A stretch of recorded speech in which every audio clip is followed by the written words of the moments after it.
మనోజవం మరుతతుల్యవేగం జితేంద్రియం బుద్ధిమతాం వరిష్టం వాతాత్మజం వనరయూధముఖ్యం శ్రీరామదూతం శిరసా నమామి. హరి ఓం. పరమేశ్వర స్వరూపమైన సభకి నమస్కారం. నిన్నటి రోజు ఉపన్యాసం పూర్తి చేసేసరికి క్రూరుడు, దురాత్ముడు తాను చదువుకున్నటువంటి విషయాన్ని, తాను తపస్సు చేసినటువంటి శక్తిని అనుష్ఠానమునందు పెట్టలేకపోయినటువంటి వాడు, తన ఇంద్రియముల చేత తానే ఓడింపబడినటువంటి వాడు, విశేషమైనటువంటి కామము చేత మోహితుడైనటువంటి వాడు, రావణాసురుడు యుక్తాయుక్త విచక్షణ మరిచి ఎలా ప్రవర్తించాలో, ఏది చెయ్యకూడదో కూడా మరిచిపోయి చేసినటువంటి దుష్టమైనటువంటి పని గురించి నిన్నటి రోజున విజ్ఞాపన చేసి ఉన్నాను. అందుకే మహర్షి ఒక అద్భుతమైన మాట వేసేశారు. వాల్మీకి మహర్షిలో రామాయణ రచనలో ఒక అందమైనటువంటి శైలి ఉంది. ఒక్క చిన్న మాట ఎక్కడో ఉంటుంది శ్లోకంలో. ఆ శ్లోకంలో ఉన్న ఆ మాట బట్టి ఆ వెడుతున్నటువంటి విధానాన్ని మీరు పసిగట్టచ్చు. సీతమ్మ తల్లిని రావణాసురుడు ముట్టుకోగానే కామమోహితుడై మహర్షి ఒక మాట అన్నారు. ఎలా ముట్టుకున్నాడో తెలుసా రావణాసురుడు సీతమ్మని? అంటే బుధక్కే రోహిణీమివా అన్నారు. బుధుడు చంద్రుని యొక్క కుమారుడు, రోహిణి చంద్రుని యొక్క భార్య. అందుచేత రోహిణి బుధుడికి తల్లి అవుతుంది.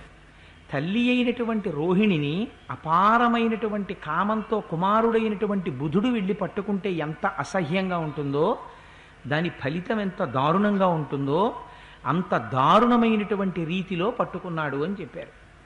మాతృత్వానికి ఏ విధమైన కళంకం ఉండదు, కానీ ప్రమాదం మాత్రం అసలు అటువంటి ఆలోచన కలగడమే ప్రమాదకరం. ఇంకా అసలు అటువంటి ఆలోచన కలగడం ప్రమాదకరం ఏమిటి? అంతకన్నా దారుణాతి దారుణమైన ఆలోచన వేరొకటి ఉండదు. అసలు ఒక మనిషి యొక్క స్వరూపాన్ని పొందిన వాడికి అసలు ఉండకూడదు. ఒక మనిషిగా పుట్టి అందున విశ్వవసో బ్రహ్మ యొక్క వంశంలో పుట్టినటువంటి వాడై, తాను త్రికాల సంధ్యావందనం చేసేవాడై, తపస్సు చేసేటటువంటి వాడై, వేదము చదువుకున్నటువంటి వాడై, చతుర్ముఖ బ్రహ్మగారిని మెప్పించినటువంటి వాడై, పరమశివుడి దగ్గర ఆయన యొక్క అనుగ్రహాన్ని పొందినటువంటి వాడైనటువంటి వాడు ప్రవర్తించకూడనటువంటి రీతిలో ప్రవర్తించి తన గొయ్యి తాను తవ్వుకుని తన ప్రమాదాన్ని తాను తెచ్చుకుంటున్నాడనడానికి ఒక చిన్న మాటతో మహర్షి రామాయణంలో సంకేతిస్తారు. అది తీసుకుని వెడుతున్నప్పుడు సీతమ్మ తల్లి అంటుంది, త్వయైవ నూనం దుష్టాత్మన్ భీరుణాహర్తుమిచ్చత మమాప వాహితో భర్త మృగరూపేణ మాయయా అంటుంది. శ్లోకం చాలా చిన్న శ్లోకంగా ఉంటుంది, కానీ చాలా గూఢమైన భావనతో ఉంటుంది. ఆ తీసుకుపోబడుతున్నటువంటి సీతమ్మ అపారమైనటువంటి భయానికి లోనైనట్టుగా బాహ్యవర్ణన ఉంటుంది. ఎందుచేత అంటే ఒక ఆడ త్రాచుపం ఎలా మెలికలు తిరుగుతుందో అలా మెలికలు తిరుగుతోంది ఆ తల్లి.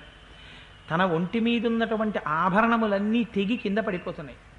ఆఖరికి వేసుకున్నటువంటి కబరీబంధం కూడా విడిపోయింది, జడముడి. అటువంటి స్థితిలో ఉన్నటువంటి సీతమ్మ ఎంత గొప్ప శ్లోకాన్ని చెప్పిందో చూడండి. దీని చేత మీకు రెండు విషయాలు అర్థమవుతాయి. పైకి అంత భీరువుగా ఉన్న సీతమ్మ లోపల ఎటువంటి స్వరూపంతో ఉందో మీరు అర్థం చేసుకోండి. లోపల ఆవిడేమీ చెక్కు చెదరలేదు. రామచంద్రమూర్తి యొక్క పాదములను మానసికముగా అలాగే గట్టిగా పట్టుకునుంది. కేవలము రాముని యందు మాత్రమే రమిస్తున్నటువంటి స్వరూపంతో ఉంది. అటువంటి స్వరూపంలో ఉన్నటువంటి స్త్రీని ముట్టుకున్న కారణం చేత వీడికి ప్రమాదం రాబోతోంది. అందుకని తల్లి అంటుంది, త్వయైవ నూనం దుష్టాత్మన్ భీరుణాహర్తుమిచ్చత మమాపవాహితో భర్త మృగరూపేణ మాయయ. ఒక్కసారి రావణ, నువ్వు ఆలోచించు. నువ్వు మాయామృగాన్ని సృష్టి చేశావు, మాయామృగాన్ని పంపించావు ఆశ్రమానికి. ఆ మాయామృగాన్ని ఏ కారణానికి పంపావు? నా భర్త నా నుంచి చాలా దూరంగా వెళ్ళాలనేటటువంటి దుష్ట సంకల్పంతో పంపావు. పంపి వనంలో కేవలం ఒక్కతెగా ఉన్నటువంటి ఒక స్త్రీని అపహరించావు. ఇది సర్వోత్కృష్టమైన కార్యమని ఎవ్వరూ అనరు. రెండు, ఇది యాదృచ్ఛికముగా జరిగినటువంటి సంఘటన కాదు. నువ్వు అలా ఏదో విమానంలో వెళ్ళిపోతూ అక్కడ ఒక్కదాన్ని ఉన్నటువంటి నన్ను చూసి అపహరించడానికి ప్రయత్నిస్తే ఆ పరిస్థితి వేరు. అంత వివరించి చెప్పదావిడ. కానీ నీ అంత నువ్వుగా కావాలని దీని గురించి ఆలోచన చేశావు. మాయామృగాన్ని పంపించావు అంటే నువ్వు మారీచుణ్ణి వెళ్ళి బతిమాలినది యథార్థం. మారీచుణ్ణి మాయామృగంగా పంపావు. మరణించే ముందు హా సీత హా లక్ష్మణ అని అరవమని చెప్పావు. కేవలం మాయ చేత నా భర్తని నా నుంచి దూరంగా తీసుకెళ్ళావు, నన్ను అపహరించావు. అపహరించడం అనేటటువంటిది ఒక క్రియ జరిగింది. కానీ దీనికి ముందు దీనిని గూర్చి నువ్వు మానసికముగా ఒక పథకాన్ని సిద్ధం చేసుకున్నావా లేదా?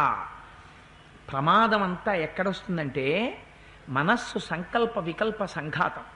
అది అనేక ఆలోచనలు చేస్తూనే ఉంటుంది. అందుకే మనస్సు నిద్రలో వెనక్కి వెళ్ళాలి తప్ప సుషుప్తిలో మీ అంత మీరుగా మనస్సుని నిలబెట్టడం అనేటటువంటిది చాలా కష్టం. మనస్సుని ఎటూ కదలకుండా, ఏమీ చెయ్యకుండా, ఏది ఆలోచన చెయ్యకుండా ఆపు చెయ్యడానికి ప్రయత్నం చెయ్యండి, ఉండదు. ఎటో అటు జారిపోతుంది. జారిపోయి దేన్నో దాన్ని పట్టుకుంటుంది. చిత్రం ఏమిటంటే మీకు శరీరంలో ఉన్న అన్ని అవయవాలు కనపడతాయి. ఇంత శరీరాన్ని నడిపించే మనస్సు మాత్రం మీకు ఎక్కడా కనపడదు. ఎంత గొప్ప సర్జన్ అయినా అయి ఉండొచ్చు. అయ్యా ఆపరేషన్ చేసి ఒక్కసారి డాక్టర్ గారు నా మనస్సు చూపించండి అంటే ఏ డాక్టరు చూపించాడు. కానీ ఆ మనస్సు చేత మనం నడుస్తున్నామన్నది మాత్రం పరమ యథార్థం. సంకల్ప వికల్ప సంఘాతమైనటువంటి మనస్సుకి ఏదో ఒక ఆలంబనం ఉండాలి. అది ఏదో ఒక దాన్ని పట్టుకోకుండా ఉండదు. పట్టుకోకుండా ఉండదు కాబట్టి మీరు ఒక పవిత్రమైన వస్తువుని ఇస్తే పవిత్రమైన ఫలితం వస్తుంది. ఇచ్చాడా లేదా రావణాసురుడు? కొంతకాలం ఇచ్చాడు. ఇవ్వడమే తపస్సు. ఇచ్చాడు కాబట్టి ఎవ్వరికీ లేనన్ని వరాలు తాను పొందాడు.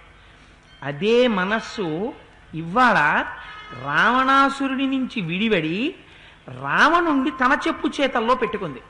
అందుచేత ఆ మనస్సు ఏం చేస్తోంది? మొట్టమొదట పాపచింతనం ఎక్కడ ప్రారంభమైంది? మనస్సులో ప్రారంభమైంది. తాను మనస్సుని గెలవగలిగి ఉంటే అసలు ఇంత ఉపద్రవం వచ్చేది కాదు. తన మనస్సుని తాను గెలవలేకపోయాడు. ఎప్పుడైతే మనస్సులో పాపపు నిర్ణయం చేశాడో దాన్ని సాధించడానికి పథక రచన చేశాడు. ఇది మానసికమైన పాపం. ఈ పాపం ఎవరికి తెలుస్తుందంటే ఈశ్వరుడికి తెలుస్తుంది. మీరు బాహ్యంలో ఒకలా ఉండొచ్చు, లోపల ఒకలా ఉండొచ్చు. పైకి చూడగానే అయ్యో పాపం వీరెంత మంచివారో ఎంత భక్తులో అనిపించవచ్చు. కానీ నువ్వు లోపల మానసికమైనటువంటి పాపం చేస్తూ ఉండొచ్చు. ఆ మానసికమైన పాపమును కూడా చూడగలిగిన వాడు ఒకడు ఉన్నాడు. అది నువ్వు చేసిన పథక రచన. నువ్వు లోపల చేస్తున్నావు, పైకి తెలియదు అనుకుంటున్నావు. దాని ఫలితం ఇవాళ బయటపడింది, నన్ను అపహరించావు. కానీ నీ చిత్తము పాపమునందు వ్యగ్రతని పొంది ఉంది. అందుకే ఇంత పథకరచన చేశావు, చేసి నన్ను అపహరించావు, ఒంటరిగా ఉన్న స్త్రీని. ఇది నీ పరాక్రమానికి కానీ నీ తపస్సుకు కానీ ఒకనాడు నువ్వు జీవించిన జీవితానికి కానీ ఏ విధంగా ఇది నిదర్శనంగా నిలబడుతుంది అంటే ఈ మాట అడగడం చేత తల్లి ఒక మాట చెప్తోంది, నువ్వు భ్రష్టుడవయ్యావు, నువ్వు ఇవాళ సరి అయిన స్థితిలో లేవు. ఈ ఒక్క శ్లోకం నిజంగా రావణాసురుడికి అర్థమై ఉంటే ఆ రోజున తాను భ్రష్టత్వాన్ని పొందుతున్నానన్న విషయం అర్థమైతే, అమ్మ నా కళ్ళు తెరిపించావమ్మా అని సీతమ్మ తల్లి కాళ్ళ మీద పడి అమ్మకి నమస్కారం చేసి అమ్మని దింపేసి రామచంద్రమూర్తికి శరణాగతి చేసేయాలి. అందుకని ఆవిడ అంది, నువ్వు పథకరచన చేసి మాయామృగాన్ని పంపి రాముణ్ణి దూరం చేసి నన్ను అపహరించావు. భర్తృరక్షణలో ఉన్నటువంటి స్త్రీని భర్తని జయించి తీసుకెళ్ళినది కూడా కాదు, కేవలం నా భర్త నుంచి నాకు ఎడబాటు కల్పించి తీసుకెళ్ళావు. ఆ చేసినటువంటి పాపం కూడా ద్విగుణీకృతమైనటువంటి పాపం జరుగుతోంది. అందున ఈదృశం గర్హితం కర్మ కథం కృత్వాన లజ్జసే స్త్రియాశ్చ హరణం నీచ రహితేచ పరస్యచ. ఒక పరస్త్రీ తనంత తానుగా భర్తతో కలిసి ఉన్నటువంటి స్త్రీ కాదు, ఆ భర్త మాయచేత దూరంగా తీసుకుని వెళ్ళబడ్డాడు. ఒక ఆడదాన్ని ఎత్తుకొచ్చి నేను చాలా గొప్పవాణ్ణి అని నా ముందుకొచ్చి చెప్పుకుంటున్నావు. ఇలా చెప్పుకోవడానికి నీకు సిగ్గి ఇట్లా? అంత గొప్పవాణ్ణి అని చెప్తున్నావే, అంత గొప్పవాడివైతే రాముడు ఉండగా ఎందుకు నిలబడలేకపోయావు? రాముణ్ణి దూరంగా పంపినన్ను ఎందుకు తీసుకొచ్చావు? ఇవాళ ఒక సూటి ప్రశ్న వేస్తోంది. అన్నిటికన్నా పతనమైపోయేవాడికి ఉండేటటువంటి ప్రథమ లక్షణం శాస్త్రం ఏం చెప్పిందో తెలుసా అండి? కోపం శేషేణ పూరయేత్. మీరు పాడైపోతున్న వాడి దగ్గరికి వెళ్ళి వాడిని ఉద్ధరించడానికి ఒక మాట చెప్పారనుకోండి, అబ్బాయి నువ్వు ఇది చెయ్యొచ్చా, ఇది తప్పు కదా అని మీరు అడిగారు అనుకోండి, వాడు దాన్ని సహించలేడు. ఎందుకు సహించలేడంటే వాడు పాపము చేత భ్రష్టుడైపోవడానికి సిద్ధపడిపోయి ఉన్నాడు. అటువంటి స్థితిలో ఉన్నాడు కనుక వాడు ఆ మాటను అంగీకరించలేడు. అంగీకరించలేక దాన్ని వేరొక రకంగా తిప్పే ప్రయత్నం చేస్తాడు, లేకపోతే దాన్ని కోపంతో పూర్తి చేస్తాడు. నోర్మొయ్, నువ్వు నాకేం చెప్పక్కర్లేదంటాడు. ఎందుకని? తాను వెనక్కి పరిశీలన చేసుకునేటటువంటి స్థితిలో లేడు. అందుచేత ఒక స్త్రీని తీసుకురావడం పెద్ద గొప్ప విషయమా? కుబేరుని తమ్ముణ్ణంటావు, తపస్సు చేశానంటావు, నన్నెవరు ఓడించలేరంటావు, లంకారాజ్యం నాదంటావు, నేను అందరినీ నిగ్రహించగలనంటావు.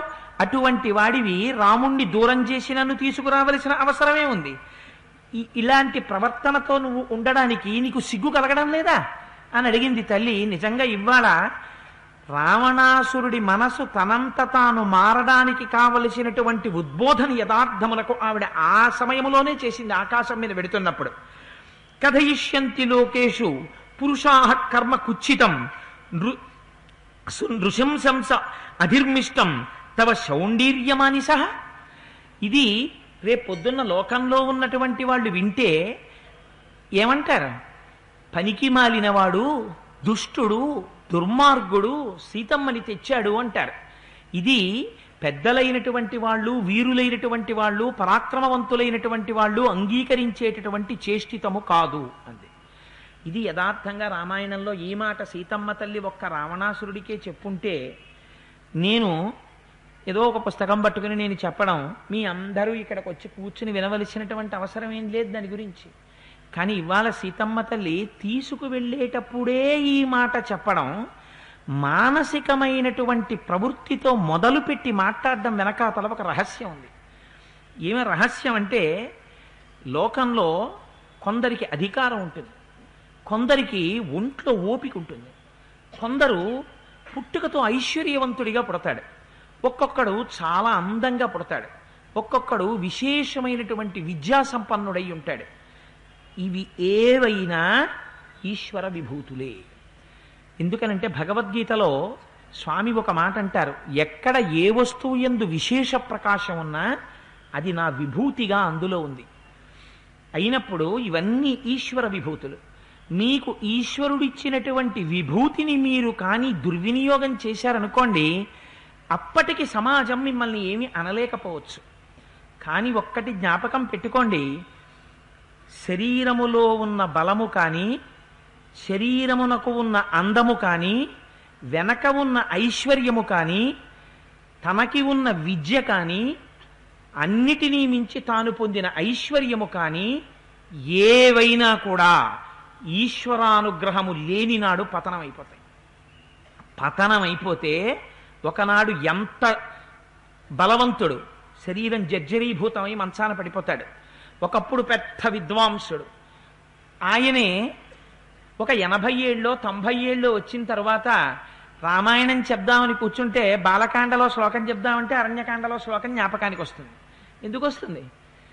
మేధస్సుకి ఆ శక్తి తగ్గిపోయింది, దాన్ని నిలబెట్టుకోగలిగినటువంటి ధారణా శక్తి తగ్గింది. గబగబా ఒక 10 దీర్ఘవాక్య నిర్మాణాలు చెయ్యడమో, ఒక 2 గంటలు మాట్లాడడానికో ఓపిక సరిపోవచ్చు, సరిపోకపోవచ్చు. కానీ నీ ఓపిక ఉన్నప్పుడు నువ్వు ఎలా ప్రవర్తించావన్నదాన్ని గమనించిన లోకులు నీ ఓపిక నశించిపోయిన నాడు భగవంతుడి పాదముల మించి తీసేసిన పువ్వుని కళ్ళకద్దుకుని తల మీద పెట్టుకున్నట్టు నిన్ను చూసి ఈయన ఈశ్వర స్వరూపుడురా, ఒంట్లో ఓపిక ఉన్నన్నాళ్ళు దాన్ని ఈశ్వరార్చనకు ఉపయోగించాడు, సమాజము యొక్క అభ్యున్నతికి ఉపయోగించాడు. అందుకని ఈయన పరమేశ్వరుడి పాదముల మీద పువ్వు అని ప్రపంచం నిన్ను కళ్ళకద్దుకోవాలి. తుట్టతుదని నీ పార్థివ శరీరం వెళ్ళిపోతుంటే అవసరం ఉన్నా లేకపోయినా లోకం గగ్గోలు పెట్టాలి, వెళ్ళిపోతున్నాడు రా మహానుభావుడు, మళ్ళీ మాకు ఇటువంటి వాడు ఎన్నడు దొరుకుతాడని. అలా వెళ్ళగలగడం ఒక్క ఈశ్వరార్చన కళా నిపుణత చేత వస్తుంది తప్ప అన్యము వలన రాదు. ఎందుచేత తద్దినాలు పెట్టేటటువంటి రేవులకి కాకులొస్తాయేమో కానీ హంసలొక్కనాటికి రావు. ఎక్కడ పరమేశ్వరుని యందు నిబద్ధత లేదో, ఎక్కడ భగవంతుని యందు భక్తి లేదో, అక్కడ ఎటువంటి విభూతి ఉన్నా ఆ విభూతి ఒక దుర్వినియోగమై ఒకనాడు లోకము చేత నిందింపబడడానికి హేతు అవుతుంది తప్ప అది తనని తాను అభ్యున్నతికి తీసుకెళ్లదు. తనతో పాటుగా 10 మందిని పైకి తీసుకెళ్లడానికి అది పనికిరాదు. ఇది రావణుణ్ణి అడ్డుపెట్టి సీతమ్మ లోకానికి అంతటికీ చెప్తోంది. రావణ, నీకు తపస్సుంది, రావణ నీకు శక్తి ఉంది, కానీ ఒంటరినైనా నన్ను తెచ్చావు, ఈ పాపం నువ్వు కడుక్కుంటే ఇహపోదు. అయిపోయింది. ఎందుకని? కాలం చాలా బలవత్తరమైనటువంటి స్వరూపం. మనం అంటుంటామే భూతకాలము, భవిష్యత్ కాలము, వర్తమాన కాలము అని. ఒకసారి కాని ఒక తప్పు చేశారా అంతే. అందుకే మన వాళ్ళు ఎంత అందంగా మాట్లాడేవారంటే అశిధారావ్రతము అన్నారు. జీవితం అనగా ఏమి అంటే జీవితం అనగా అశిధారావ్రతము. అశిధారావ్రతము అంటే కత్తి యొక్క అంచు మీద నడక నడుచుట. కత్తి మీద నడిచేటటువంటి వాడు ఎంత జాగ్రత్తగా నడుస్తాడో జీవితంలో కూడా పొరపాటు జరగకుండా, తప్పు జరగకుండా అంత జాగ్రత్తగా ఉన్నా తప్పులు జరిగిపోతూనే ఉంటాయి. ఎందుకని లోపల నుంచి మనస్సు మోహ పెడుతూనే ఉంటుంది, ఎక్కడో అక్కడ పొరపాటు చేయించేస్తుంది. అందుచేత రావణ, ఒకనాడు నువ్వు లోకము యొక్క నిందకి గురవుతావు. రామచంద్రమూర్తికి ప్రతి గ్రామంలో దేవాలయం ఉంది. ఆయన రాజ్యాన్ని విడిచిపెట్టాడు, అరణ్యవాసం చేశాడు. సీతమ్మతో రాజ్యానికి వెళ్ళి పట్టాభిషిక్తుడయ్యాడు. రాజారాముడిగా ఉండాలంటే లోకము యొక్క అనుమానములకు తావీయకూడదని భార్యని పరిత్యజించాడు. రాముడు జీవితంలో వ్యక్తిగతంగా పొందిన సుఖం లేదు. అయితే రాముడికి దేవాలయమా? అన్ని సుఖాలు అనుభవించాడు కాబట్టి రావణాసురుడికి దేవాలయమా? మన ఆర్ష సంప్రదాయంలో ఎంత తపస్సు చేసినా, ఎంత విద్వాంసుడైనా, ఎంత వేదం చదువుకున్నా, ఎన్ని సంధ్యావందనాలు చేసినా, ఎన్ని పూజలు చేసినా రావణుడికి దేవాలయం మనం కట్టాం. ఎందుకు కట్టాం? తన కోసమే అనుభవించిన వాడు రావణుడు. తనకున్న దానిని లోకశ్రేయస్సు కోసం ధర్మబద్ధంగా త్యాగం చేసి తాననుభవించి అమృతత్వాన్ని పొందినవాడు రామచంద్రమూర్తి. అందుకని రాముడికి గుడి తప్ప రావణుడికి గుడి లేదు. లోకనిందకి గురి కావడమే రావణాసురుడికి దేవాలయం లేకుండా పోవడానికి కారణం. హనుమ అంతటి వారు సుందరకాండలో రావణాసురుణ్ణి చూస్తే అహోరూప మహోధైర్య మహోసత్వ మహోద్యుతి అన్నారు.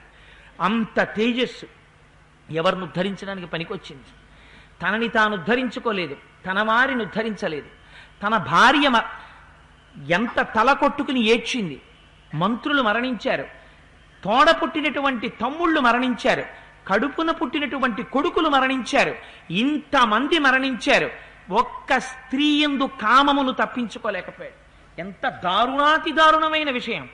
అన్ని శరీరాలలో ఉండేటటువంటిది కేవలం సప్తధాతువులే: చర్మము, రక్తము, మాంసము, కొవ్వు, అస్థి, శుక్ల, మేధ. ఒక శరీరంలో ఒకలా పొటమరిస్తే వేరొక శరీరంలో వేరొకలా పొటమరించింది తప్ప స్వభావమునందు మార్పు లేదు. అటువంటి దానికి ఇంత వేదం చదువుకుని, ఇంత తపస్సు చేసి, నువ్వు కామంతో కళ్ళు మూసుకుపోయి కనపడ్డ ప్రతి స్త్రీని ముట్టుకున్న నాడు నీకు దేవాలయం ఎక్కడి నుంచి వస్తుంది? కాబట్టి ఆనాడు అమ్మ రావణాసురుణ్ణి ప్రశ్నించిందా ఈ మాట? సమస్త జగత్తుని ప్రశ్న వేసిందా? ఆనాటి నుంచి ఈనాటి వరకు సీతమ్మ దగ్గరికి వెళ్ళి ఇలా నమస్కరించాలంటే, సీతమ్మ దగ్గరికి వెళ్ళి ఇలా స్వామిలా కూర్చోవాలంటే జీవితం మా స్వామిలాగే ఉండాలి. ఎందుకని ఆయనకి ఇంకొకటి తెలియదు, ఆ చరణసేవ తప్ప. అలా జీవించగలిగితే ధర్మపత్నితో, ధర్మబద్ధమైన కామముతో, ధర్మబద్ధమైన అర్థముతో నువ్వు బ్రతకగలిగితే అంతకన్నా ఔన్నత్యం ఏముంటుంది? ఈ దేవాలయం ఒకటే చాలు ప్రబల సాక్ష్యం. రామచంద్రమూర్తి దర్శనం చేసుకుని అలా కృష్ణాలయంలోకి వెళ్ళి బయటకు వస్తుంటే చిన్న గూట్లో కూర్చుని ఉంటారు త్యాగరాజు గారు. మహానుభావుడు. ఏమనుభవించారు త్యాగరాజు గారి జీవితంలో? ఎప్పుడైనా డబల్ కాట్ బెడ్ మీద పడుకున్నారా? లేకపోతే ఏసీ రూమ్లో ఉన్నారా? ఎప్పుడైనా కారు ఎక్కారా? ఎప్పుడైనా సన్మానం చేయించుకున్నారా? ఎప్పుడైనా ఏమైనా ఆభరణాలు పెట్టుకున్నారా? ఏం తెలుసు ఆయనకి? ఏమీ తెలియదు జీవితంలో. ఏమి తాదాత్మ్యతతో పాడుకున్నారో ఒక్కొక్క కీర్తన. నా తండ్రి నిజంగా రామా అని పిలిస్తే పరిగెత్తుకొచ్చాడు వెనకపడి. దేనికోసం? ఇవాల్టికి త్యాగరాజగారి ఆరాధనోత్సవాలు జరుగుతున్నాయంటే త్యాగరాజు గారికి గుడిలో రామచంద్రమూర్తి ఉన్న చోట ఒక గూడు కట్టి అందులో కూర్చోపెట్టి నమస్కరించి వస్తున్నామంటే ఈశ్వరుని యొక్క పాదములు పట్టినవాడెవడో వాడికి బయట దేవాలయం గుండెల్లో గుడి కట్టడం ఈ జాతికి తెలుసున్న సంప్రదాయం. అందుకే హర్ష సాంప్రదాయంలో ఏది మొదలు పెట్టినా జ్యోతి ప్రజ్వలనం చేసి ప్రార్థనా శ్లోకంతో మొదలు పెడతాం. ఏది పూర్తి చేసినా మంగళాచరణంతో మంగళహారతితో పూర్తి చేస్తాం. ఎందుకు పూర్తి చేస్తాం? మంగళంతో మొదలై మంగళం మధ్యలో ఉండి మంగళంతో పూర్తవ్వాలి తప్ప అమంగళకరమైన జీవితము వెళ్ళకూడదు. అమంగళకరం ఎందువల్ల వస్తుంది?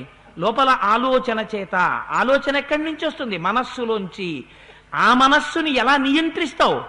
కేవలము పెద్దలు చెప్పేటటువంటి మాటలను జాగ్రత్తగా వినుట చేత.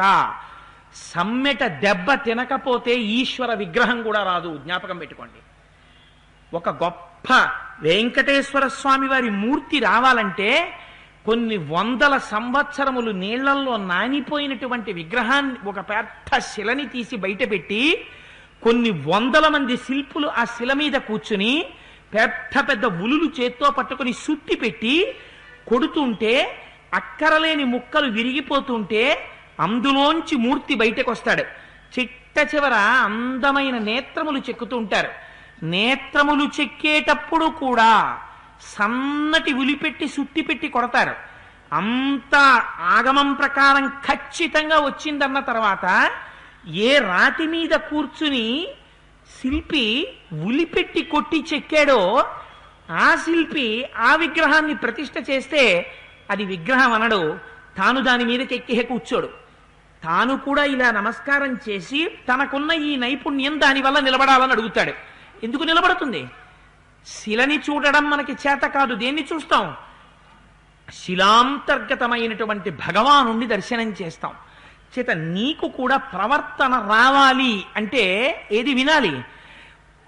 శిల్పి కొట్టేటటువంటి ఉలి మీద సుత్తి దెబ్బలు ఎలా పడతాయో గురువు నోటి నుంచి వచ్చేటటువంటి వాక్యములు చెవిన పడితే ఆ చెవిలోంచి వెళ్ళినటువంటి మాటలు మనస్సు మీద ప్రసరిస్తే మనస్సుకి పట్టినటువంటి కోపల ఉన్నటువంటి పదార్థం ప్రకాశిస్తుంది, సత్వగుణంతో ఉంటుంది.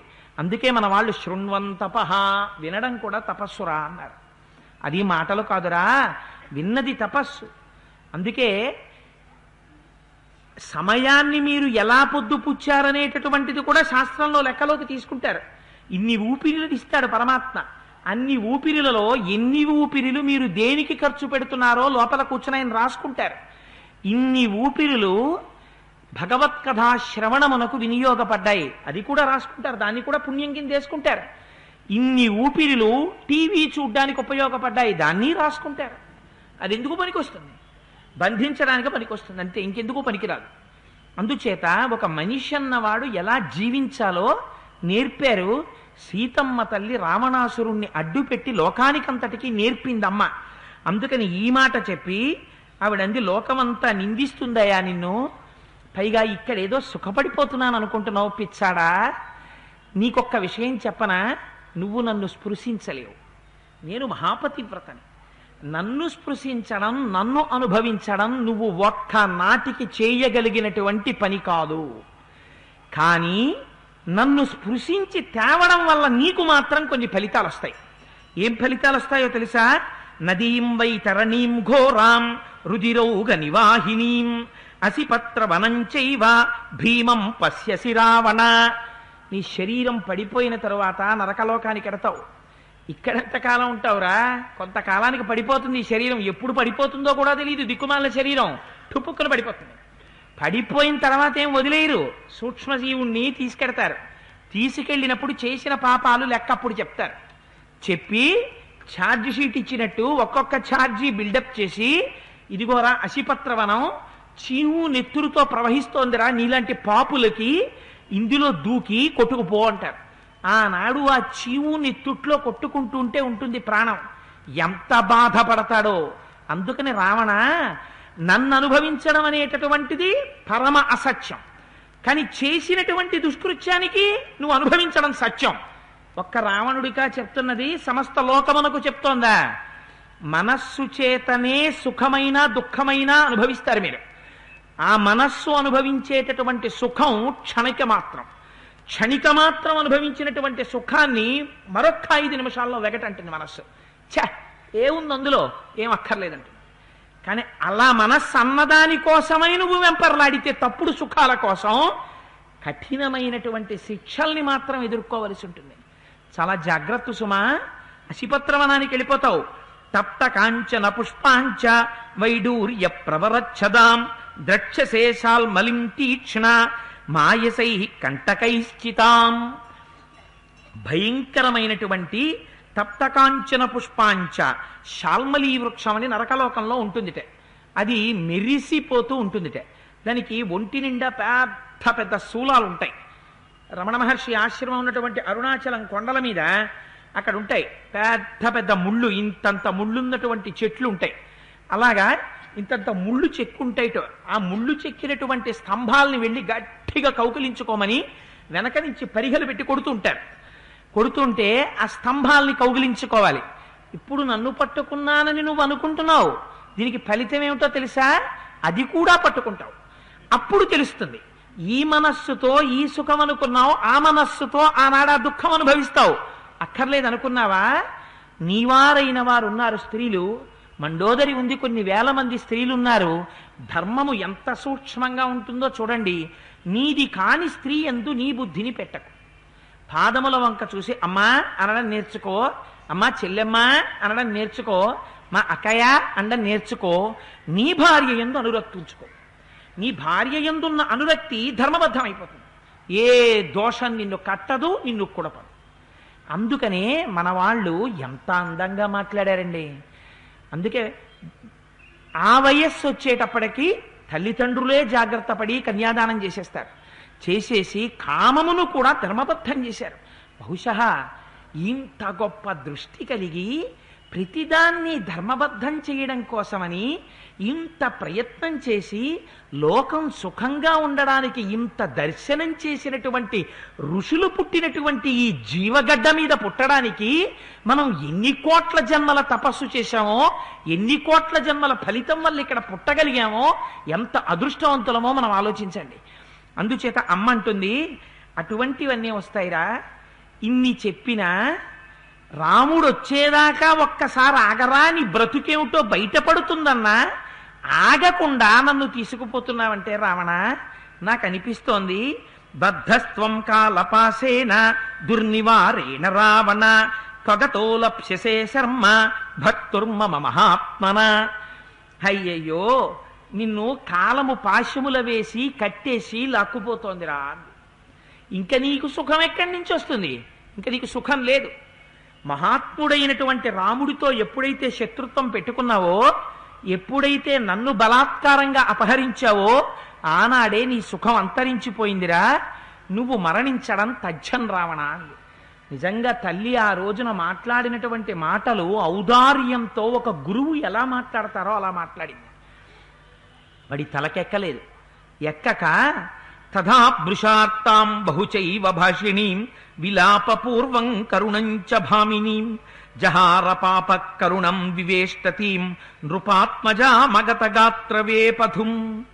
ఆ తల్లి కేవలము భర్తనే తలుచుకుంటూ ఉండడం చేత కన్నుల వెంట నీరు కారుతూ అపారమైన శోకస్థితిని పొంది ధ్యానమునందుండి రామ రామ రామ అని వినేటటువంటి వాడికి ఏదో అర్థం లేని మాటల్లా విపరీతమైనటువంటి బెంగతో ఉన్నవాడు తనలో తానే ఏదో మాట్లాడేసుకుంటున్నట్టు, ఒక ఉన్మాది ప్రవర్తించినట్టు రామ రామ రామ రామ అనుకున్న స్థితిలో ఉందిట.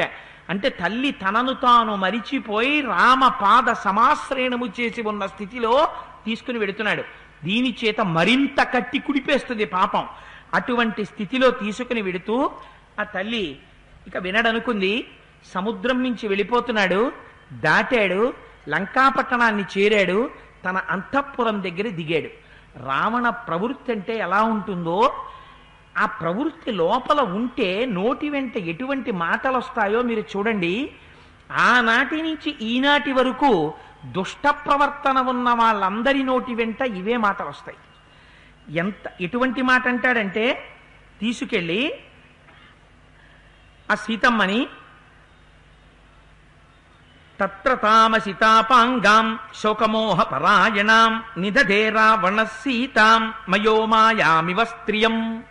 మయుడు మాయచేత నిర్మించినటువంటి గంధర్వ భవనం ఎలా ఉంటుందో అటువంటి లంకలో ఉన్నటువంటి అంతఃపురంలోకి తీసుకెళ్ళి సీతమ్మ తల్లిని అంతఃపురంలోకి ప్రవేశపెట్టి అక్కడ ఉన్నటువంటి భయంకరమైన ముఖాలు కలిగినటువంటి పిశాచ స్త్రీలని పిలిచి అబ్రవీచ్ఛ దశగ్రీవ పిశాచీర్ఘోరదర్శనా యథా నేమాం పుమాన్ స్త్రీవా సీతాం పశ్యత్య సమ్మతః. ఆ పిశాచ ముఖం కలిగినటువంటి స్త్రీలనందరినీ పిలిచి వాళ్ళతో ఒక మాట చెప్పాడు. ఈ సీతమ్మ అంతఃపురంలో ఉంటుంది. నా అనుమతి లేకుండా ఏ స్త్రీ కాని పురుషుడు కాని సీతమ్మని చూడడానికి వీల్లేదు. వాడు ఎటువంటి వ్యామోహం ఉన్నవాడో చూడండి. కనీసం ఒక స్త్రీ చూడడానికి వీల్లేదు. అటువంటి రీతిలో, అంటే చూస్తే తాను మాత్రమే చూడాలి. ఎటువంటి దృష్టితో? కామమోహితమైన దృష్టితో తానే చూడాలి. తన చేత అలా చూడబడినటువంటి స్త్రీ ఇతరుల చేత కూడా అలా చూడబడుతుందని వాడి దృష్టి. అందుకని ఎవ్వరూ చూడకూడదు. ఎవరి వరకు?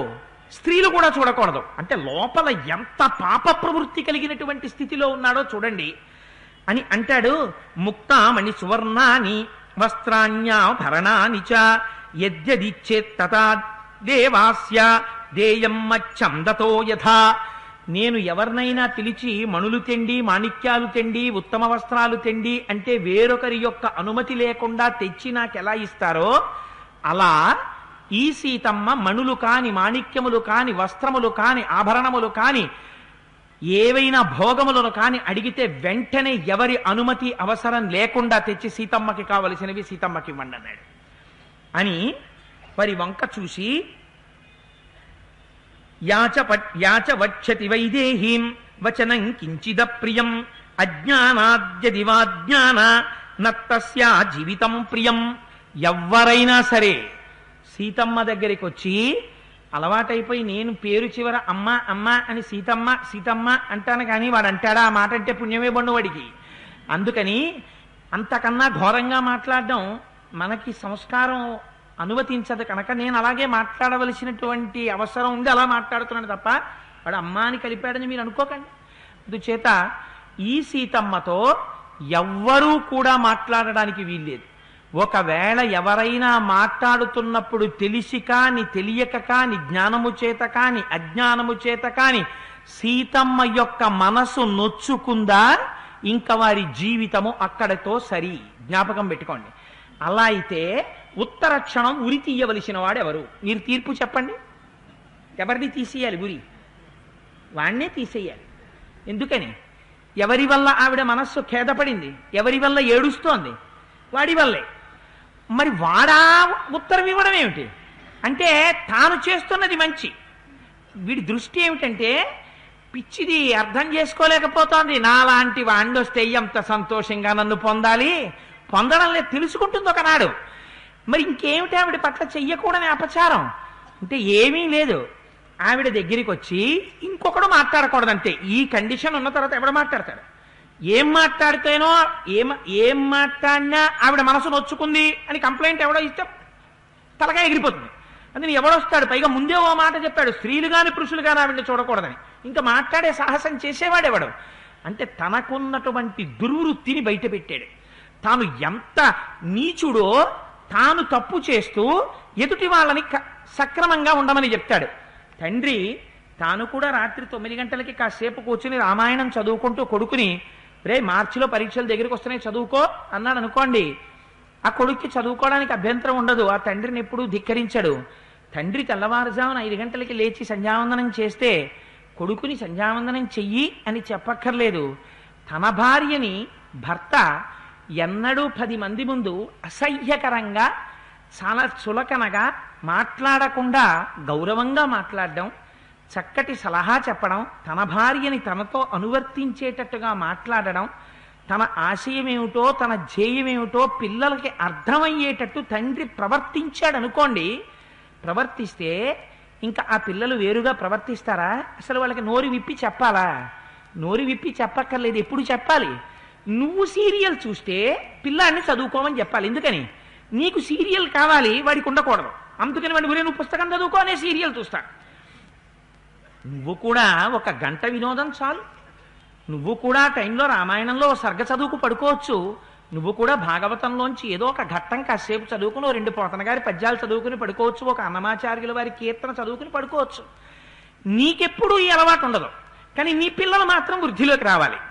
నువ్వెప్పుడు మీ నాన్నగారి కాళ్ళు పట్టవు, నువ్వెప్పుడు మీ అమ్మగారి కాళ్ళు పట్టవు, నువ్వెప్పుడు తండ్రికి తద్దినం పెట్టవు, నువ్వెప్పుడు తల్లికి తద్దినం పెట్టవు, నువ్వెప్పుడు గయా క్షేత్రానికి వెళ్ళావు, నువ్వెప్పుడు బొట్టు పెట్టుకోవు, నువ్వెప్పుడు భగవంతుడి గుడికి వెళ్ళావు, నీ నోరు విప్పితే మంచి మాట మాట్లాడవు, నీ ఇంటికి వచ్చినటువంటి వాళ్ళని ఆదరించవు.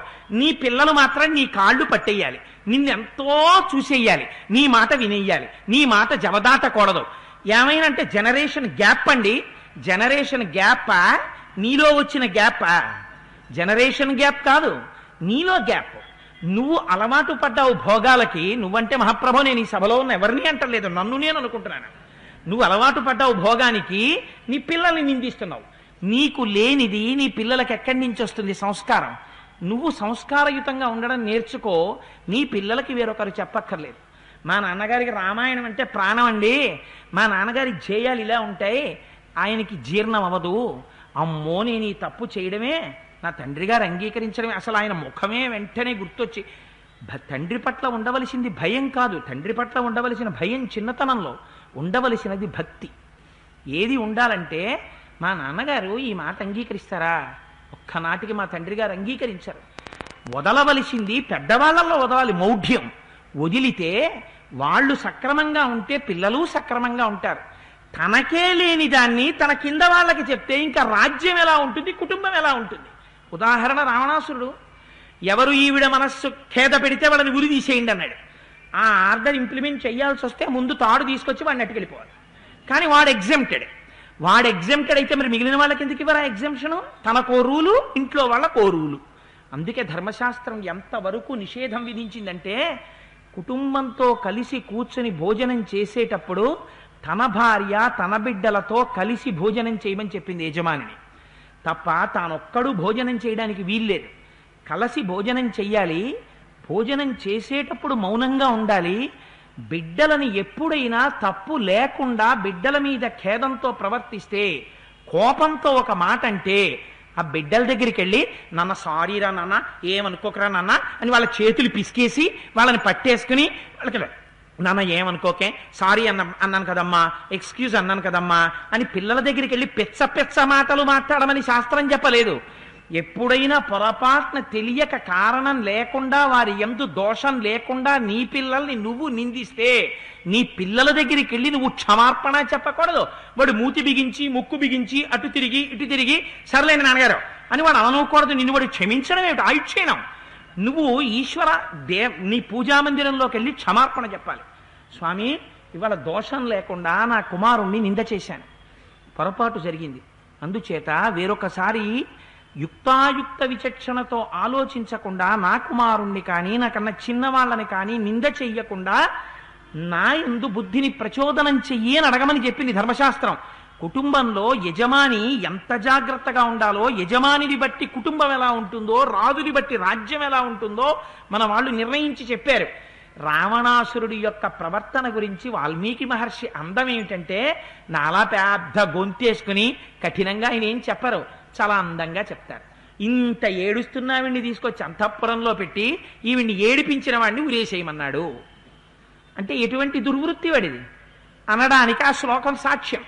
అందుకని ఆ మాట చెప్పి ఒక్కసారి అనుకున్నట్ట, ఓహో నేను చెయ్యవలసినటువంటి పని చేసేశాను, ఎంత సంతోషమైన పని చేశాను, సీతమ్మను అపహరించి తీసుకొచ్చేశాను అని పరమ ఆనందాన్ని పొందేశాడు. పొంది ఒక్కసారి గబగబా అంతఃపురంలోంచి బయటికి వెళ్ళాడు. నరమాంసాన్ని తినడానికి అలవాటు పడి నరుల యొక్క రక్తాన్ని జుర్రుకు తాగడానికి అలవాటు పడినటువంటి కొంతమంది రాక్షసుల్ని పిలిచాట. పిలిచి వాళ్లతో అన్నాడు, నానా ప్రహరణా క్షిప్త క్షిప్ర ఇతో గచ్చత సత్వరాహ జనస్థానం హతస్థానం భూతపూర్వం ఖరాలయం. నేను చెప్పిన మాట జాగ్రత్తగా వినండి. అయితే ఈ మాటలు చెప్పే ముందు మీరు ఒక్క విషయం జ్ఞాపకం పెట్టుకోండి. వాడికి ఇప్పటికీ కడుపులో బెంగ ఏమిటంటే రాముడు వచ్చేస్తాడు కదా, మరి మాయామృగాన్ని చంపేసి, వాడికి తెలుసు చచ్చిపోతుంది మృగమని. అక్కడ మృగాన్ని ప్రలోభ పెట్టాడు, బతికుంటే అర్ధరాజ్యం ఇస్తానని. వాడికి అప్పుడే తెలిసా చచ్చిపోతుంది, ఏమి ఇవ్వక్కర్లేదు. వాడు ఇస్తాడా అర్ధరాజ్యం? అది అసలు ఉంటే కదా అర్ధరాజ్యం ఇవ్వడానికి, వీడికి ఎప్పుడో తెలుసు ఆ మాట. అందుకని ఆ మాయామృగం మరణించి ఉంటుంది. రాముడు వెనక్కి వస్తాడు. రాముడికి సమస్త అస్త్ర శస్త్ర విద్యలు తెలుసు. ఎటువైపు నుంచైనా కానీ సమాచారం అందిందా ఏమో, ఏం చేస్తాడో. ఎందుకైనా మంచిది గూఢచారుల్ని పంపించాలి. గూఢచారుల దగ్గరికి వెళ్ళి, ఒరే ఇప్పుడే సీతమ్మని ఎత్తుకొచ్చానరా, మీరు వెళ్ళి అక్కడ కాపలా కాయండ్రా అని చెప్పుకోవడానికి వాడికి మళ్ళీ దౌర్బల్యం. ఎందుకని అలా చెప్పుకోవడానికి మళ్ళీ ఎంత అహంకారమో, తన తప్పు తాను మాటతో కూడా అనడవు. అందుకని వాళ్ళని పిలిచి వేరొక మాట చెప్పాడు. ఏమని చెప్పాడు?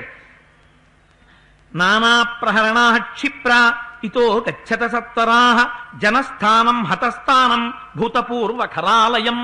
ఒకానొకప్పుడు జనస్థానంలో 14,000 మంది రాక్షసులు, ఖరదూషణులనేటటువంటి వారి నాయకత్వంలో ఉండేవారు. ఆ ఖరదూషణులనేటటువంటి రాక్షసులు, ఇతర రాక్షసులు కూడా నిహతులైపోయారు. ఇప్పుడు జనస్థానం ఖాళీ అయిపోయింది.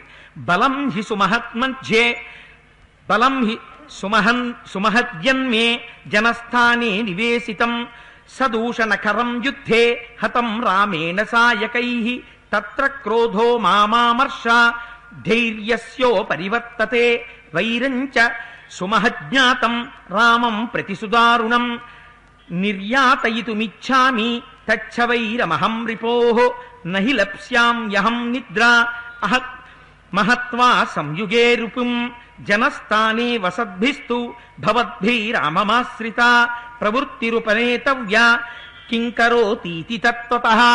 వాళ్ళని పిలిచి అన్నాడు, ఒకానొకప్పుడు జనస్థానంలో మునులందరినీ బాధ పెట్టడానికి 14,000 మంది రాక్షసుల మీద నాయకత్వాన్నిచ్చి ఖరదూషణల్ని నియమించాను. కానీ రాముడొక్కడే 14,000 మంది రాక్షసుల్ని తెగటార్చాడు. అప్పటి నుంచి నా కడుపు ఉడికిపోతోంది. ఎవరు ఖరదూషణుల్ని సంహరించాడో, ఎవడు 14,000 మంది రాక్షసుల్ని సంహరించాడో అటువంటి రాముణ్ణి సంహరించేంత వరకు నాకు నిద్ర కూడా పట్టదు. నేను అపారమైనటువంటి వైరంతో ఉన్నాను. నిజంగా ఖరదూషణల మీద వాళ్ళు మరణించారనేటటువంటి బాధతో వీడు రాముడి దగ్గరికి వెళ్ళాడా? వీడు వెళ్ళింది సీతమ్మ కోసం వెళ్ళాడు. అందుకని మీరు ఉత్తర క్షణం బయలుదేరండి, పరమధైర్యంతో ఉండండి. ఇంతకన్నా హీనమైన మాట ఇంకోటి ఉందండి. రాముడు ఆశ్రమానికి వచ్చి తోక తొక్కిన త్రాచుపావులా ఉంటాడు, సీతమ్మ అక్కడ లేదని. వీళ్ళుట ధైర్యంగా ఉండాలట రాముడి ముందు. ఆ ధైర్యం తనకే ఉంటే రాముడుండగా తనే వెళ్ళొచ్చుగా. తనకి లేనివన్నీ తన కింద ఉన్న వాళ్ళకు ఉండాలని కోరుకుంటాడు. తనకి ప్రమాదకరమైనవన్నీ వాళ్ళ మీద నెట్టేస్తాడు. వాళ్ళు ఎలా వెళ్ళిపోవాలి?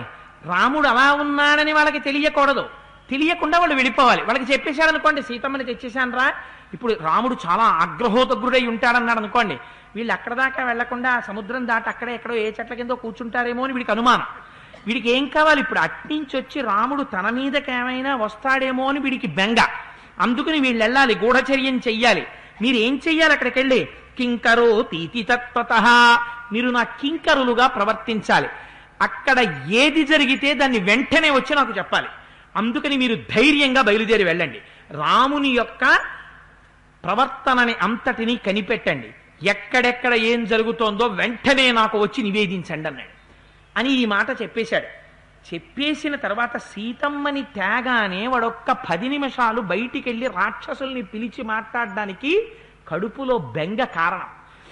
ఆ బెంగ ఉన్నవాడే, భయం ఉన్నవాడే సగం చచ్చిపోయినట్టు. A coward dies many a times, a brave man dies only once అని ఇంగ్లీష్లో సామెత. పిరికివాడు ప్రతి క్షణం చచ్చిపోతాడు, ధైర్యవంతుడు ఒక్కసారి చచ్చిపోతాడు. అందుచేత ఎవరో ఒక మహాకవి, ఒక ఆధునిక కవి ఒక మాట అన్నాడు, మృత్యు వస్తోంది, మృత్యు వస్తోంది, మృత్యు వచ్చేస్తుందని బెంగపెట్టుకుంటారు.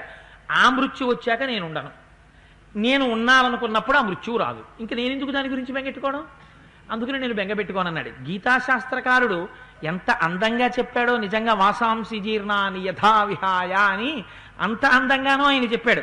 నాకు ఆ గీత చూస్తే కృష్ణుడి కన్నా అసలు లాజిక్ వచ్చిన వాడు ఎవరనిపిస్తుంది. ఇది వద్దన్నా పడిపోతుంది, లోపలిది వెళ్ళమన్నా ఉండదు, ఇంకా దేనికోసం బెంగెట్టుకుంటావు? ఇది ఉండవే ఉండవే అన్నా ఉండదు, వెళ్ళిపోతుంది. లోపలిది పోవే పోవే అంటే పోదు, ఉండిపోతుంది. ఇంకా దేనికి బెంగెట్టుకుంటావు? రెండింటిని నువ్వేం చేయలేవు. ఇంకా నీకు బెంగెందుకు, నువ్వు సుఖంగా ఉండు. ఎంత హాయి అయిన మాట చెప్పేశారండి. అదొక్క శ్లోకం అర్థమైతే చదికుమాల జన్మని హాయిగా సుఖంగా తిరిగేసేయచ్చు. అందుకని ఈయన చెప్తాడు, మీరు ధైర్యంగా అక్కడికి వెళ్ళి ఎప్పటికప్పుడు ఆ మాటలు తెచ్చి నాకు నివేదించండి అన్నాడు. ఆ కింకరులు వెళ్ళిపోయారు. వెళ్ళిపోయిన తర్వాత గబగబా అక్కడి నుంచి మళ్ళీ బయలుదేరి అంతఃపురంలోకి వచ్చాడు. తతస్తు సీతాముపలభ్య రావణ సుసంప్రహృష్ట పరిగృహ్య మైథిలీం ప్రసజ్య రామేణ చ వైరముత్తమం బభూవ మోహాన్ ముదిత సరక్షసః. బాగా అట్లకాడ కాల్చి కాల్చి కాల్చి కాల్చి వాత పెడితే ఎలా ఉంటుందో అలాంటి వాత పెట్టారు మహర్షి. ఎందుకుట? బభూవ మోహాన్ ముదిత సరక్షసః. మోహం వల్ల సంతోషంగా ఉన్నాడు రా అన్నారు. సీతను తెచ్చేశాను, అమ్మయ్య సీతమ్మని తెచ్చేశాను, సీతమ్మని తెచ్చేశానని పొంగిపోతున్నాడు మనస్సులో. ఏదో ఇంకా వాడు తెచ్చేస్తే చాలని సీతమ్మ తపస్సు చేస్తున్నట్టు పొంగిపోయి అమ్మయ్య సీతమ్మని తెచ్చేశాననుకుని ఆ తల్లి శోకమూర్తి అయి ఉన్నటువంటి సీతమ్మ దగ్గరికి వెళ్ళి మాట్లాడడానికి అయినటువంటి రావణుడు మోహబుద్ధి చేత రామునితోడి వైరము తెచ్చుకున్నానని తెలియక సుఖాన్ని పొందుతున్నాడు అన్నారు. తెలుసుకుంటే ఒక్కటి జ్ఞాపకం పెట్టుకో, నీకు జీవితంలో దుఃఖమునకు కారణమేమి? రామునితోడి వైరమే కారణము. రాముడితోటి వైరమునకు కారణమేమి? రోజు ఏది చెయ్యొద్దని రాముడన్నాడో ఆ పని చెయ్యడం, మళ్ళీ వెళ్ళి పూజామందిరంలో ఆయన దగ్గర నిలబడడం. ఒకసారి క్షమిస్తాడు, 2 మాటలు క్షమిస్తాడు, 10 మాటలు క్షమిస్తాడు, 100 మార్లు క్షమిస్తాడు, 1000 మార్లు క్షమిస్తాడు. 1001వ మాట నీ పూజామందిరంలో ఏదో ఒకనాడంటాడు, ఛే అవతల బాగుంటాడు. ఎందుకని? నువ్వు ఏం చేసి మర్నాడు పొద్దున్న అక్కడికి ఎడుతున్నావో ఆయనకి తెలుసు.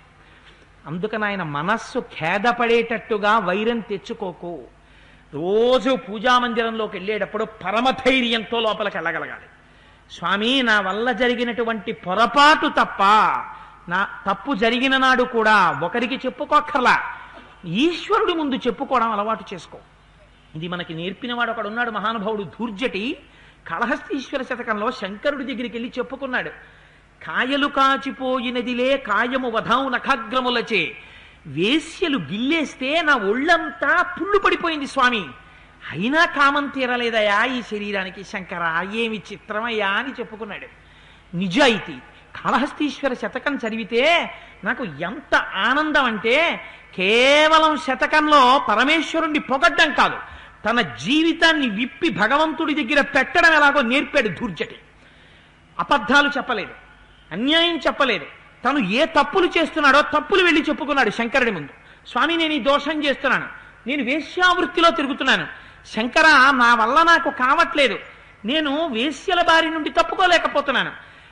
రోషీరో యదుకామిని జనుల తారుణ్యో రుసౌఖ్యంబులన్ బాసీబాయదు పుత్రమిత్రధన సంపద్భ్రాంతి వాంఛాలతల్ కోశీకోయదు నామనంబకట నీకున్ ప్రీతిగా సత్క్రియల్ చేసి చేయదు దీని త్రుళ్ళనచవే శ్రీకాళహస్తీశ్వర అని చెప్పుకున్నాడు మహానుభావుడు. చెప్పుకున్నాడు కాబట్టే ఇవాళ కాళహస్తీశ్వర స్వామి వారి దేవాలయం గోడల నిండా ధూర్జటి వ్రాసుకున్నటువంటి పద్యాలున్నాయి. ఎందరో వచ్చారు, ఎందరో వెళ్ళిపోయారు, ఎవరు రాసిన పద్యాలు దేవాలయం గోడల మీదకెక్కాయి. నీ జీవితాన్ని భగవంతుడు నీ పూజామందిరంలో విగ్రహం అన్నది మరిచిపోయి ఈశ్వరుడు కూర్చునున్నాడని నువ్వు నమ్మగలిగితే నీ నమ్మికే ఈశ్వరుడు. జ్ఞాపకం పెట్టుకో, నేను తెచ్చుకున్న బొమ్మే కదా అనుకుంటే బొమ్మే. అందుకే మనకి ఆర్ష సంప్రదాయంలో ఒక చెట్టు మీద ఉందనుకోండి కొమ్మ, దాన్ని విరిచి తెచ్చి మీరు ఇంట్లో తులసి కోటలో పెట్టారనుకోండి బొమ్మ, గూట్లో పెట్టుకుంటే బొమ్మ, మీరు పూజామందిరంలో పెట్టుకుంటే అమ్మ. ఏమిటి మారింది? ఇక్కడ మారింది. మీ విశ్వాసము ప్రాతిపదిక. మీ విశ్వాసము నిజమైతే రాముడితోటి వైరము పెట్టుకోకుండా ఉండడం అన్నది నీ పూజామందిరంలో తెలియాలి. ఇది ఈ వైరము పెట్టుకున్న నాడు నీకు సుఖము లేదు. సుఖం ఎక్కడి నుంచి వస్తుందో, శాంతి ఎక్కడి నుంచి వస్తుందో స్థానం చెప్తున్నారు మహర్షి. ఎంతకాలం నువ్వు భగవంతుడి దగ్గర నిజాయితీగా ఉంటున్నావో అంతకాలము నువ్వు సుఖశాంతులతో ఉంటావు. ఏనాడు నేను భగవంతుడి కళ్ళు కప్పుతున్నాను అనుకుంటున్నావో ఆనాడు నువ్వు ఈశ్వరుడి అనుగ్రహానికి దూరం అయిపోతావు. అందుచేత రామవైరం తెచ్చుకుని కూడా సుఖంగా ఉన్నాననుకుంటున్నాడు రా మొహబుద్ధితో. ఈశ్వరుడికి తెలియదు. ప్రతి క్షణం నువ్వేం చేస్తున్నావో ఆయనకి తెలుసు. ఎక్కడి నుంచి ఏం తెస్తున్నావో తెలుసు. నువ్వేం చేస్తున్నావో తెలుసు, ఏం చూస్తున్నావో తెలుసు. చూసిన వస్తువు పట్ల లోపల ఎలా భావిస్తున్నావో తెలుసు. ఇన్ని తెలుసున్నవాడు లోపల కూర్చుని మార్కులు వేసుకుంటూనే ఉన్నాడు. లోపల కూర్చుని మార్కులు వేసుకుంటున్న వాడికి తెలియదనుకుని నువ్వు ప్రవర్తించడం, మోహబుద్ధి చేత రామవైరంతో నీ మరణాన్ని నువ్వు కొని తెచ్చుకుని సుఖంగా ఉన్నానని భ్రాంతిలో బతకడం. ఈ శ్లోకంలో మహర్షి రావణుడిని ఉద్దేశించి రాశారా, సమస్త లోకానికి రాశారా? సమస్త లోకానికి రాశారు రామాయణం అని ఈ మాట చెప్పి అంతఃపురంలోకి వెళ్ళాట. వెళ్ళి ఆ తల్లి దగ్గరికి వెళ్ళేటప్పటికీ అసందర్భంగా అర్థం లేని మాట అంటే చూడండి, తాను విశేషించిన కాముకతతో ఉన్నాడు. తాను తీసుకొచ్చినటువంటి స్త్రీ మహాపతివ్రత. భర్త కోసం ఆవిడ విశేషంగా ఏడుస్తోంది. తాను వెళ్ళేటప్పటికి పోనీ అమ్మయ్య ఏదో ఇంత కష్టపడి వచ్చానని చెప్పి కాళ్ళు చేతులు మొహం కడుక్కుని కూర్చుందని మహర్షి ఎక్కడా చెప్పలేదు. ఆవిడ ఏం ప్రసన్నత పొంది లేదు. ఎంత బెంగ పెట్టుకుని ఎంత ఏడుస్తోందంటే సీతమ్మ, అశ్రుపూర్ణముఖీం దీనాం శోకభారాభిపీడితాం వాయువేగైరివాక్రాంతాం మజ్జంతీం నవమర్ణవే. ఎంత గొప్ప ఉపమానాలు వేసేశారో చూడండి. సీతమ్మ అశ్రుపూర్ణముఖీం, కళ్ళ నిండా ఏడుస్తూ చంపల వెంట కన్నీటి ధారలు కారిపోతున్నాయి. దీనాం, అత్యంత దీనంగా ఉంది. శోకభారని పీడితాం, శోకం చేత పీడింపబడుతోంది. వాయువేగైరివాక్రాంతాం మజ్జంతీం నవమర్ణవే. ఒక సముద్రంలో ఓడ మునిగిపోయేటప్పుడు పెద్ద గాలి వస్తే ఆ గాలి వస్తుందని ఎవరూ ఊహించనప్పుడు వచ్చినటువంటి పెనుతుపానులో చిక్కుకున్న నౌక మునిగిపోతుంటే ఆ మునిగిపోతున్న నౌకలో ఉన్న వాళ్ళు చేస్తున్న హాహాకారాలు ఎలా ఉంటాయో, వాళ్ళు ఎటువంటి దిగ్భ్రాంతిలో ఉంటారో అటువంటి దిగ్భ్రాంతికి లోనై ఉందా తల్లి. మజ్జంతీం నవమర్ణవే మృగయూధ పరిభ్రష్టాం మృగీం శ్వభిర్వ్యావృతాం అధోముఖముఖీం సీతాం అభ్యేత్య చ నిశాచరః. చుట్టూ వేట కుక్కలన్నీ వచ్చి నిలబడ్డాయనుకోండి, మధ్యలో దొరికిపోయినటువంటి ఒక లేడీ భయపడిపోతూ చూస్తుంటే ఇంతంత నాలుకలు చాపుకుని, వేట కుక్కలకి ఒక లక్షణం ఉంటుంది.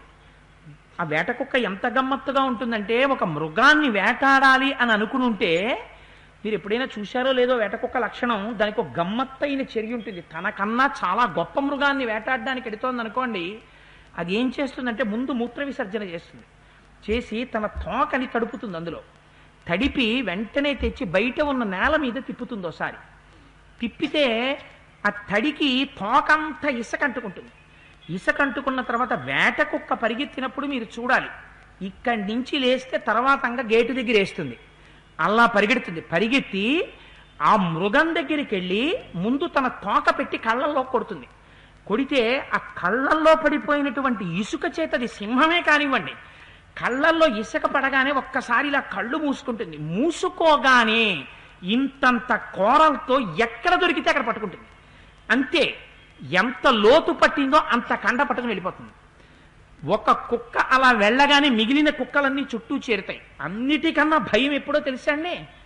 అలా పట్టుకెళ్ళిపోయినప్పుడు కాదు, ఒక్కడు మధ్యలో ఉండిపోయినప్పుడు అన్ని వేపుల నుంచి ఇన్ని వేట కుక్కలు వచ్చి నిలబడి ఒక్కొక్కటి గజం బద్దంత నాలుకలు బయట పెట్టి చూస్తూ ఉంటే, ఆ మధ్యలో ఏమి చెయ్యడం చేత కాకపోయినటువంటి ఒక జింక నిలబడిపోతే ఆనాడు ఆ జింక గుండె ఎలా కొట్టుకుంటూ ఉంటుందో, ఎంత భయంతో ఉంటుందో అలా ఉందిట సీతమ్మ. ఎటువంటి ఉపమానం వేసేశారో చూడండి మహర్షి. అటువంటి స్థితిలో ఆ తల్లి అక్కడ కూర్చుని అధోముఖీం, ఇలా తలెత్తి చూడ్డానికి కూడా భయం. ఎందుకని ఆ తల్లి ఎప్పుడు చూడలేదు అటువంటి వాళ్ళని. పిశాచ ముఖాలతో ఉన్నారు వాళ్ళు. అందుకని తలదించుకుని ఏడుస్తోంది. తలెత్తి ఏడవడానికి లేదు ఆవిడికి. అంత దారుణమైన స్థితిలో ఉంది. తల దించుకుని ఏడుస్తున్న సీతమ్మ అయితే మీకు అనిపిస్తుంది పైకి సీతమ్మ అలా ఉందనుకుంటారు. కానీ మహర్షి ఇందులో ఒక గొప్ప సత్యాన్ని ఆవిష్కరిస్తున్నారు.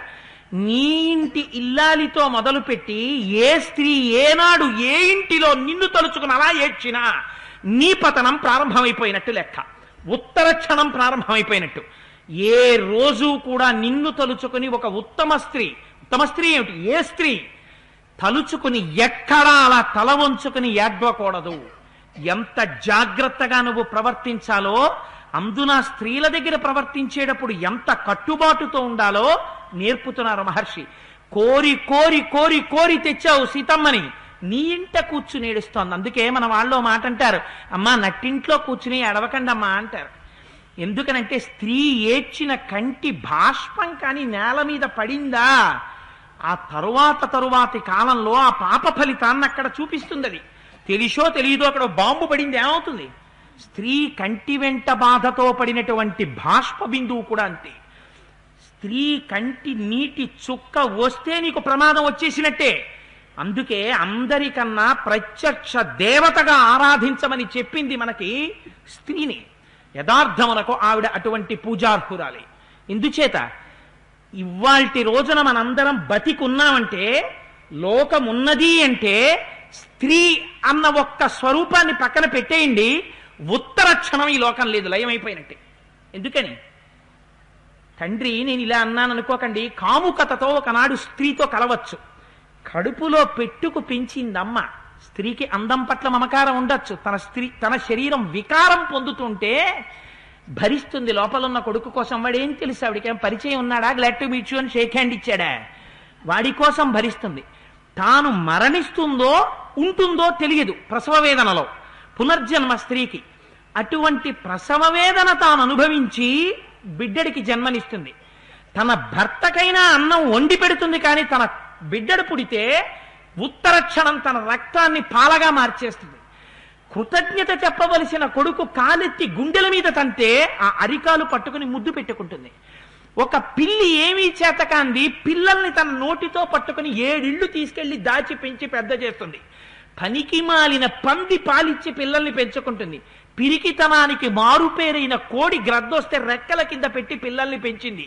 ఏది స్త్రీ ప్రాణిని పక్కన పెట్టండి, లోకం ఎక్కడుంది? అసలు మనం లేం, ఈ లోకం లేదు. అటువంటి మహోదాత్తమైనటువంటి స్త్రీ కంటి వెంట నీ ప్రవర్తన చేత నీటి బిందువు పడితే నీ పతనము ప్రారంభమైపోయినట్టే. ఎట్టి పరిస్థితులలో కంటి వెంట నీరు కార్చేట్టు ప్రవర్తించకు. అందుకే తన ఇల్లాలైనా కూడా, అందుకే ఉట్టినే కన్యాదానం చేసేరు ఆడపిల్ల ఉన్నవాళ్ళు. ఆడపిల్లని కన్యాదానం చేస్తే మా అమ్మాయి ఉందండి, ఒరే నువ్వు తీసుకోరా అని పట్టుకెళ్ళేమి ఇవ్వరు. ఆర్ష సంప్రదాయంలో ఎంత మహోత్కృష్టమైన స్థితిని చూపించారు. ఒరే పిచ్చాడా, నీకిస్తున్నది లక్ష్మినిస్తున్నాను, నీ బ్రతుకు దీనివల్ల ఉంది. ఎందుకని? లక్ష్మి ఉన్నంతసేపే ఎవడైనా శోభనము కాని, కీర్తి కాని, తేజస్సు కాని, పరాక్రమము కాని, విద్య కాని, జ్ఞానము కాని, ఐశ్వర్యము కాని, ఔదార్యము కాని ఏదైనా సరే ఈవిడ నుంచే నీకు వస్తుంటాయి. ఈవిడని లక్ష్మీ స్వరూపగా చూసి పద్మాననే పద్మవూరు పద్మాక్షి పద్మ సంభవే, పద్మవనబడేటటువంటి బుట్టలో పెట్టి పుట్టినప్పటి నుంచి మేనమామలకి వరసవుతుంది కాబట్టి దుష్టబుద్ధితో చూశారని నువ్వు అనుకుంటావేమో. ఆ మేనమామలు ఎప్పుడూ అలా చూడలేదని చెప్పడానికి పద్మంలో లక్ష్మిని తెచ్చినట్టు మేనమామ తెస్తాడు. తెచ్చి పీటల మీద కూర్చోపెడితే నిన్ను నారాయణమూర్తిగా చూసి నీకు లక్ష్మిగా ఇస్తున్నాను రా, ఒళ్ళు దగ్గర పెట్టుకో నా కూతురి విషయంలో అని చెప్పి కన్యాదానం చేస్తాడు కూతురి తండ్రి. ఆ లక్ష్మి నీ ఇంట్లో ఏడ్చిందనుకో నీ ప్రవర్తనకి. నీ భార్య కంటి వెంట నీరు పడితే నువ్వు పరిగెత్తుకెళ్ళి ఉత్తరీయం పట్టి తుడిచేయడమే. ఎప్పుడు? భర్త పట్ల భార్య కూడా అంత మర్యాదగా ఉంటే, లేకపోతే ఆ భార్యకి ప్రమాదమే. అందుకని ముందు భార్య కూడా భర్త పట్ల అంత జాగ్రత్తగా ఉండాలి. అందుచేత అంత అందంగా చెప్పారు పెద్దలు. అందుచేత ఆవిడ కంటి వెంట నీళ్లు పడ్డం ఎవడికి ప్రమాదం? రావణుడికి ప్రమాదం. రావణుడి పతనం ప్రారంభమైంది. అందుకని అన్నారు చతుర్ముఖ బ్రహ్మగారు, ఉరే చచ్చిపోవడానికి కావలసినంత పాపం ఇప్పుడు చేశావురా అన్నారు. రావణుడికే కాదు మనకైనా అంతేరా. ఇంతవాడిని గర్వించకురా, స్త్రీని అన్నిటికన్నా తక్కువగా చూడకు. భారతదేశపు ఔన్నత్యమంతా స్త్రీని గొప్పగా చూడడంలో ఉంది. మనం కూడా స్త్రీని భోజ్య వస్తువుగా, భోగ వస్తువుగా, అడ్వర్టైజ్ పెట్టి ఉపకరణంగా చూడడం మొదలు పెట్టిన నాడే భారతదేశం కూడా విదేశాల దగ్గరికి వెళ్ళి అప్పులుచ్చుకోవడం ప్రారంభమైంది. ఒకనాడు ఈ దేశానికి వస్తే 100 మణుగుల బంగారాలు పట్టుకెళ్లిన వాళ్ళు ఈ జాతికి అప్పులు ఇచ్చి ఎలా బతకాలో శాసనం చేయగలుగుతున్నారు. ఎందువల్ల? స్త్రీని చూడడం నీకు చేత కావడం తప్పిపోయింది. ఏనాడు తప్పిపోయిందో ఆనాడే ఐశ్వర్యం కూడా భ్రష్టం అయిపోయింది. ఇదే మహర్షి తీర్పు రామాయణంలో.